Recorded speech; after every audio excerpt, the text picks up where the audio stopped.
नमस्कार, स्वागत है आपका सागर कोचिंग सेंटर भुवनपुर में। मैं हूं श्रवण कुमार सागर। आज के इस वीडियो में हम गणित के 20 महत्वपूर्ण प्रश्नों का हल करेंगे। तो चलिए आज की वीडियो को स्टार्ट करते हैं। तो यहाँ पर देखिए पहला प्रश्न है, यदि x बराबर -1 गुना -1 गुना -1 ये 25 बार है और y बराबर -3 गुना -3 गुना -3 हो तो x y का मान हमें ज्ञात करना है। तो यहाँ पर देखिए 1 को 25 बार लिखा गया है, तो आपको पता है 1 को हम कितना भी बार गुना करें तो 1 ही होता है। यहाँ जो सारा खेल है ना वो माइनस प्लस का है, तो माइनस किस में होगा प्लस किस में होगा ये हमें समझना है। तो गुना कितना बार किया गया है?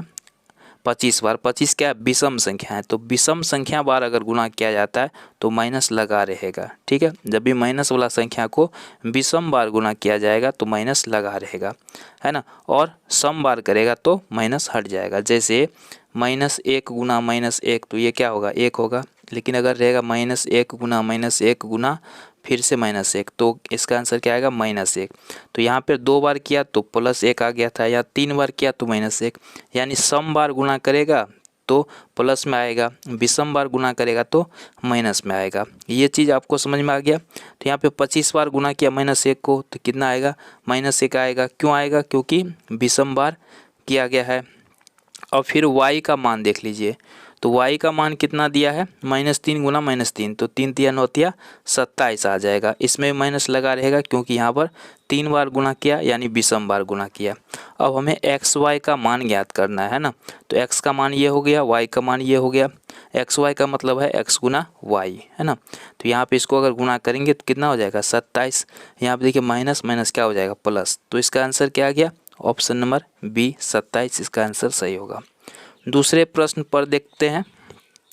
क्वेश्चन नंबर 72 में देखिए इस तरह से दिया हुआ 24.125 बराबर में इस तरह से दिया हुआ है। यहाँ पे हमें a + b + c का मान ज्ञात करना है।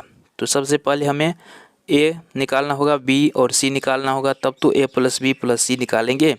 तो a कितना हो जाएगा? यहाँ पे a क्या है? a के जगह यहाँ पे देखिए 24 का 24 तो यहाँ ले ही लिया। अब आगे बटे में 10 है, 10 का मतलब क्या होता है? दशांश। तो दशांश पे कितना दिया गया है? यहाँ पे दशांश का मतलब होता है दशमलव के बाद पहला अंक। तो पहला अंक कितना है? 1। तो a बराबर क्या हो गया? 1। शतांश बटे में 100 का मतलब शतांश। शतांश का मतलब दशमलव के बाद दूसरा अंक। तो दूसरा अंक क्या है? 2। फिर 1000 तो इसको सहस्त्रांश बोलते हैं। तो सहस्त्रांश का मतलब होता है दशमलव के बाद तीसरा अंक, तो हो गया 5। तो a बराबर हो गया 1, b बराबर हो गया 2 और c बराबर 5। पूछ क्या रहा है? a + b + c यानी तीनों को जोड़कर। तो 5 2 7 1 8, तो तीनों को जोड़ के कितना हो जाएगा? 8। ऑप्शन नंबर डी सही है। अगला प्रश्न देखते हैं, थोड़ा सा बड़ा करके आपको दिखाते हैं। कह रहा वह कौन सी पूर्ण संख्या है जो 452 के समीप एवं 11 से विभाज्य हो, है ना। 11 से विभाज्य का मतलब क्या है? 11 से पूरा पूरा कट जाना चाहिए। तो चलिए देखते हैं इसमें कौन जो है 11 से पूरा पूरा कट जाएगा। तो 11 से विभाज्यता का नियम आपने पढ़ा होगा। जैसे मान लीजिए कोई संख्या इस तरह से लेते हैं, अगर हमें इसको पता लगाना है कि ये 11 से विभाज्य है कि नहीं, तो क्या करते हैं? विषम संख्या यानी कि विषम अंक को देखते हैं, एक छोड़ के एक लेते हैं। जैसे 8 4 हो गया 12, इधर 7 5 हो गया 12। अब इसमें से इसको माइनस करते हैं। अगर 0 बचे या 11 का गुणज बचे, 11 22 इस तरह से कुछ बचे तो ये 11 से विभाज्य है ना। तो इस तरह से 11 से विभाज्यता का नियम होता है। तो इसमें चेक कर लेते हैं कौन 11 से विभाज्य है। ऑप्शन सी बन जाएगा ये। तो देखिए यहाँ 4 1 5 होता है, बीच में 5 5 में 5 गया 5, 0 बचेगा, ये 11 से विभाज्य है। आप चाहे तो छोटा संख्या है भाग दे के भी चेक कर सकते हैं, जो विभाज्य होगा वही तो आंसर होगा। चलिए अगला प्रश्न देखते हैं। x/2 प्लस है 1/3 बराबर 1, तो x का मान क्या होगा? इसको ऐसे सोल्व कर सकते हैं समीकरण को। x/2 बराबर क्या हो जाएगा? एक की साइड पहले से है, ये 1/3 यहाँ, चलिए इसको इस तरह से लिख सकते हैं। x/2 बराबर 1 यहाँ पहले से है, ये जो 1/3 यहाँ प्लस में, तो इसको इस साइड लाएंगे माइनस में आ जाएगा। तो ये हो गया x/2 बराबर, यहाँ 3 को 1 से गुना करेंगे 3, 3 में से 1 गया 2, 2/3, है ना। तो x/2 बराबर 2/3, x/2 बराबर 2/3 आया है। अब यहाँ पे ये जो 2 है ये भाग के रूप में है, इसको उस साइड ले जाएंगे तो गुना के रूप में जाएगा। तो अब देखिए कितना आ जाएगा। तो यहाँ 2 गुना 2 कितना हो जाएगा 4 और नीचे क्या हो जाएगा 3। तो 4/3 जो कि ऑप्शन नंबर बी में है। अगला सवाल लेते हैं। चलिए क्वेश्चन नंबर 75 में देखिए इसको कैसे सॉल्व कर सकते हैं। यहाँ पे 3 पे पावर x है, इसका अगर हम गुणनखंड करेंगे तो गुणनखंड कितना आएगा। यहाँ पे ये किसका जो है वर्ग है 81 का वर्ग। तो 81 का गुणनखंड में आता है 3 4 बार। तो यहाँ पे यानी 81 गुना 81 तो ये हो जाएगा 3 8 बार, है ना। तो यहाँ 3 3 कट जाएगा, x का मान क्या हो गया 8। तो अब हम इसमें क्या करेंगे x का मान बैठा देंगे, x की जगह कितना लेंगे 8। तो 3 पर पावर कितना हो गया 5 और 3 है 5 बार तो ये कितना हो जाएगा 3 है 4 बार तो 281 और 5 बार होगा तो 243, यानी कि ऑप्शन नंबर इसका बी सही है। अगला प्रश्न देखते हैं। 3 क्रमांगत विषम संख्याओं का योग 81 है तो बीच वाली संख्या कौन सी होगी। क्या लिख रहा है 3 क्रमांगत विषम संख्या। तो पहला अगर विषम संख्या x होगा, देखिए इसको ऐसे समझ सकते हैं, पहला अगर विषम संख्या 1 है तो दूसरा क्या होगा 3, फिर क्या होगा 5, फिर क्या होगा 7, इस तरह से होता है क्रमांगत। तो पहला अगर x है तो दूसरा क्या होगा, इससे x से क्या हो जाएगा 2 ज़्यादा हो जाएगा ना, ठीक है, क्योंकि 1 से 3 तो यहाँ पे 2 ज़्यादा हो रहा है। तो पहला अगर x है तो दूसरा x + 2 हो जाएगा और तीसरा क्या हो जाएगा x + 4। पहला से कितना हो जाएगा बेसी, 4 बेसी हो जाएगा, 4 ज़्यादा हो जाएगा। तो ये हो गया x + 2 x + 4। अब तीनों का योग दिया है 81, तो x जोड़ x + 2 जोड़ x + 4 ये सब मिल के है 81। अब इसको सोल्व कीजिए, x x x ये हो गया 3x और 4 2 6 बराबर 81। तो 3x बराबर कितना हो जाएगा 81 में से 6 घटा दीजिए, प्लस में उधर जाके माइनस में आ जाएगा। तो ये हो जाएगा 11 6 5 11, ये हो जाएगा 75। तो यहाँ से x का मान कितना निकलेगा 25, x कितना निकला 25। तो दूसरा संख्या क्या माने थे x + 2 माने थे, तो दूसरा संख्या कितना हो जाएगा 25 2 27। बीच वाला संख्या पूछा था ना, तो कितना हो जाएगा 27, ऑप्शन नंबर 20 का सही है। चलिए अगला सवाल देखिए। इस तरह का सवाल आपको एग्जाम में बार बार पूछे जाते हैं, बहुत ही सिंपल तरीका है इसको बनाने का। यहाँ पे देखिए अनुपात में दिया है, इसको क्या कीजिएगा इसका लॉसवा निकाल लीजिएगा, ठीक है। जैसे 3 4 5 है तो 3 4 5 का लॉसवा निकालेंगे तो कितना हो जाएगा 60। अब इसमें बारी बारी सबसे भाग दे दीजिए, 3 से पहले भाग दे दीजिए, फिर जो है 4 से भाग दे दीजिए, ठीक है, और उसके बाद फिर से 60 में कितना से भाग देना। अब अगला संख्या क्या है 5 से, तो ये कट जाएगा 20 दिया 60, ये कट जाएगा 15 चौके 60 अनुपात में रहेगा, ये कट जाएगा 12 पंचे 60। 20 15 12 अनुपात के रूप में किस ऑप्शन में है, ऑप्शन नंबर ए में है। कितना आसानी से बन गया। तो यहाँ पे यही ट्रिक लगा करके आप बना सकते हैं। चलिए इसको सॉल्व करते हैं। यदि 6 दर्जन अंडों का मूल्य 108 रुपया है तो 108 अंडों का मूल्य निकालना है। तो 6 दर्जन मतलब कितना हो गया, 1 दर्जन में 12, तो 12 6 का 72, तो 72 अंडा का मूल्य 108 रुपया। तो एक अंडा का मूल्य कितना हो जाएगा तब 108/72। अब हमें निकालना है 108 का, तो 108 से इसको गुना कर देते हैं। चलिए कटेगा, 72 का आधा हो गया 26, 108 का आधा हो गया 54, ये कट जाएगा 36 तिया 108 और 54 तिया 4 तिया 12, ये हो जाएगा 162। तो ऑप्शन नंबर सी इसका सही होगा। चलिए अगला प्रश्न देखते हैं। यदि रवीश की आमदनी 11,000 रुपये है, वो अपनी आमदनी का 55% बचत करता है। देखिए प्रतिशत कितने का होता है 100 का, 55% बचत करता है, तो खर्च कितना करता होगा तब 45%, है ना। 100 में से अगर 55% बचत किया तो इसका मतलब 45% खर्च किया, और जब हमें खर्च निकालना है तो ये हो जाएगा 11,000 का 45%, है ना। तो 45% बराबर 45/100, ये 0 0 काट दीजिए। अब हमें 110 को 45 से गुना करना है। क्या करना है 110 को 45 से गुना करना है। तो यहाँ आप देखिए पहले 0 को बाद में करेंगे, पहले 11 गुना अगर 45 करना हो तो इसको कैसे करते हैं।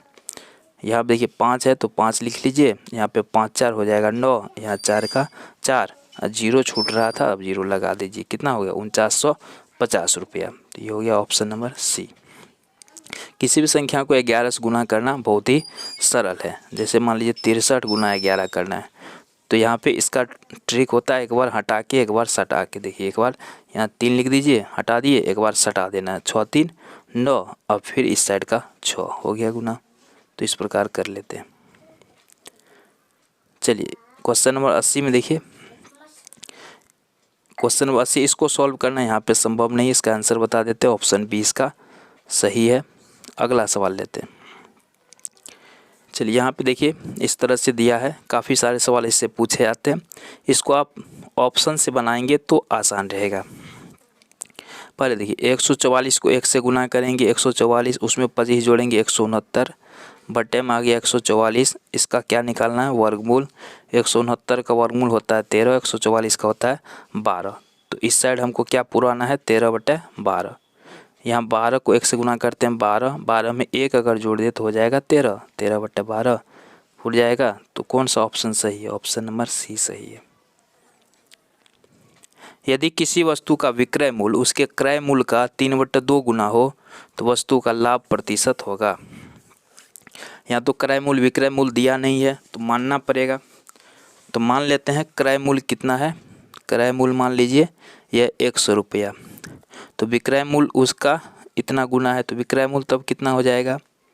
100 का 3/2, ये कट जाएगा 50 मरतबा 50 थिया कितना हो गया? 150।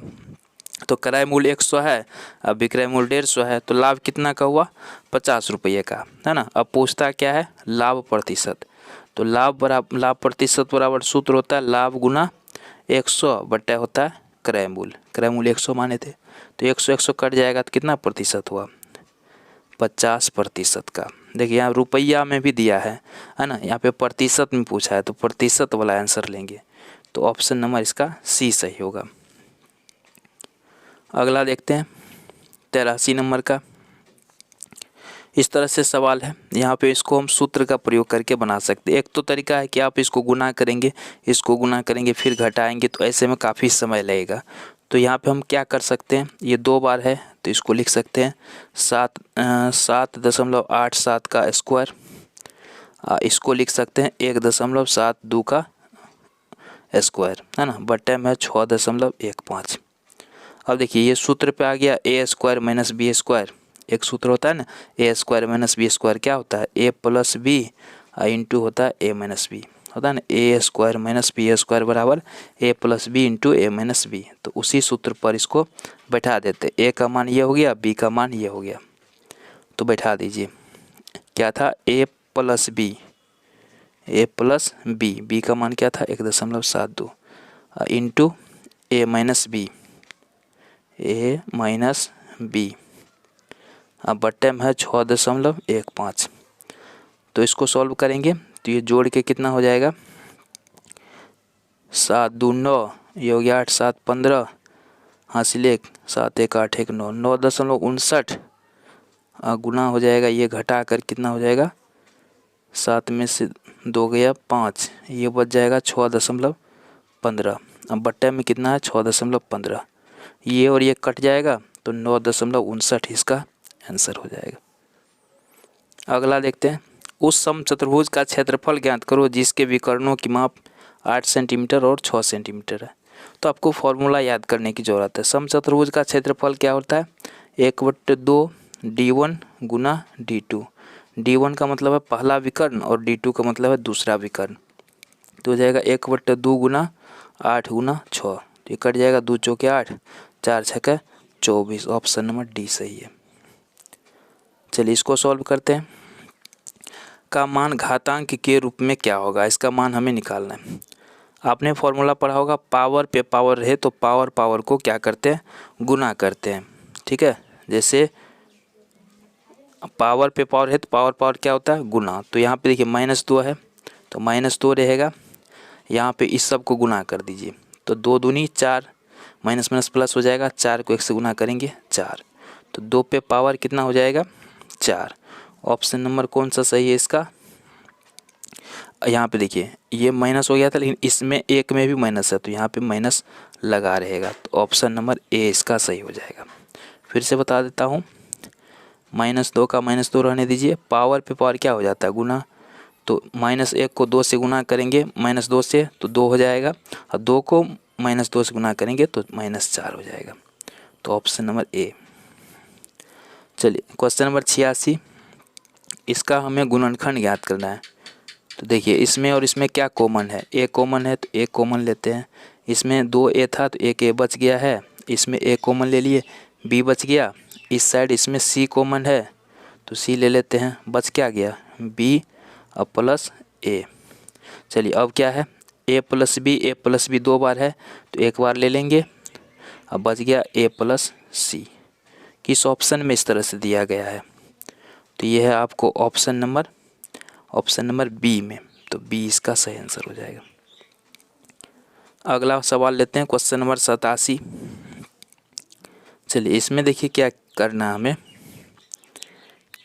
यहाँ पे x पे पावर a है, यहाँ x पे पावर b है। इसको अगर हम सॉल्व करें तो यहाँ पे आधार सेम है, बीच में भाग का चिन्ह है। एक सूत्र आपने पढ़ा होगा, a पे पावर m बटे b पे पावर m बराबर क्या होता है, सॉरी a पे पावर m अब b, इस तरह से सूत्र होता है a पे पावर m बटे में होता है a पे पावर n। तो ये क्या होता है, a पे पावर m माइनस n, है ना। इस तरह से फॉर्मूला होता है घातांक में, यानी आधार का कॉमन लेते हैं और बीच में भाग का चिन्ह हो तो पावर में से पावर को घटा देते हैं।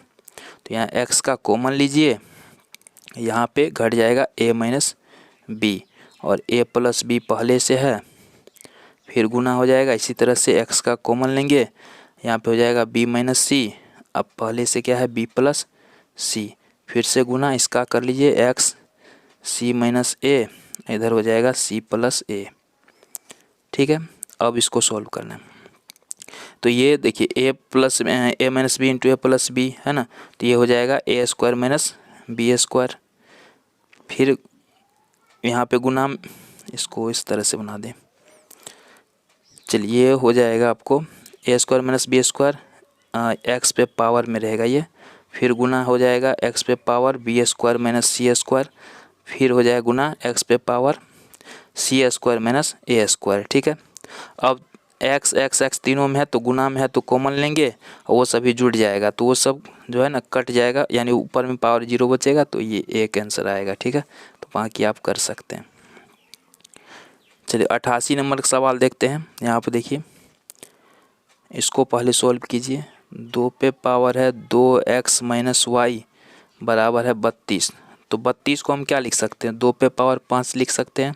तो ये और 2 कैंसिल हो जाएगा, तो 2x माइनस वाई बराबर 5, ये बन जाएगा समीकरण 1। ठीक है, अब दूसरा भाग पे चलिए। तो ये हो जाएगा आपको 2x प्लस वाई बराबर 16 को क्या लिख सकते हैं, 2 पे पावर 4। तो ये और ये कट जाएगा, तो x plus 4 x plus Y बराबर 4, ये बनेगा समीकरण 2। दोनों समीकरण को जोड़ दीजिए। ठीक है, क्या करेंगे हम, दोनों समीकरण को जोड़ देंगे। तो पहला समीकरण क्या था, ये था 2x माइनस वाई बराबर था 5, और दूसरा समीकरण कितना निकला था, x प्लस वाई बराबर 4। ठीक है, तो इसको जोड़ते हैं। तो इसमें देखिए माइनस है, इसमें प्लस, ये कट जाएगा, अब बाकी हो गया 2 1 3x बराबर 5 4 9। तो x का मान कितना निकलेगा, 3। तो x का मान निकला 3। अब तो y का भी मान निकालना पड़ेगा ना। तो समीकरण पहला क्या था, 2x माइनस वाई बराबर 5। तो y का मान निकालने के लिए हम क्या करेंगे, इसमें x का मान रख देंगे। तो x का मान कितना निकला था, 3। तो यहाँ पे हो गया 3 दूनी 6, और ये हो जाएगा y बराबर, तो 6 में से 5 जाएगा, 1 बच जाएगा, है ना। तो x का मान निकला था 3 और y का मान था 1, दोनों में क्या लगा है स्क्वायर। तो 3 का वर्ग 9, 1 का वर्ग 1, तो 9 1 10 इसका आंसर आ जाएगा। तो इस प्रकार से इसको बनाना है। अब कह रहा है समखष्टभुज की भुजा p सेंटीमीटर हो तो उसका क्षेत्रफल। समखष्टभुज का क्षेत्रफल क्या होता है, 6 गुना √3 बट्टा 4 गुना होता है भुजा स्क्वायर। तो 6 गुना √3 बट्टा 4, भुजा की जगह p दिया है तो यहाँ हो जाएगा p स्क्वायर, ये कट जाएगा। 2 6 2 दूनी 4, तो 3√3/2, 3√3, ये हो जाएगा ऑप्शन नंबर बी इसका सही आंसर हो जाएगा। ठीक है, अगला सवाल लेते हैं। A/B बराबर 3/4, B/C बराबर 5/6, तो A/C का मान ज्ञात करना है। जब भी इस तरह से रहेगा आपको सवाल तो इसमें सिंपल तरीका है, पहले 3 है तो 3 लिख लीजिए, गुना लिखना है, इसमें पहले 5 है तो 5 लिख लीजिए, अब अनुपात का चिन्ह दे देना है, इसमें दूसरा संख्या 4 है तो 4 ले लीजिए, इसमें दूसरा संख्या 6 है तो 6 ले लीजिए। अब इसका अनुपात निकाल दीजिए, आ जाएगा आंसर। 5 तिया हो गया 15 अनुपात 4 6 24, तो 15/24 का मतलब 15/24 कट जाएगा, 3 5 15 3 8 24, तो 5 और 8 आया तो 5/8, ऑप्शन नंबर डी सही है। तो आज की इस वीडियो में इतना ही, मिलते हैं एक और नए वीडियो के साथ। जय हिंद।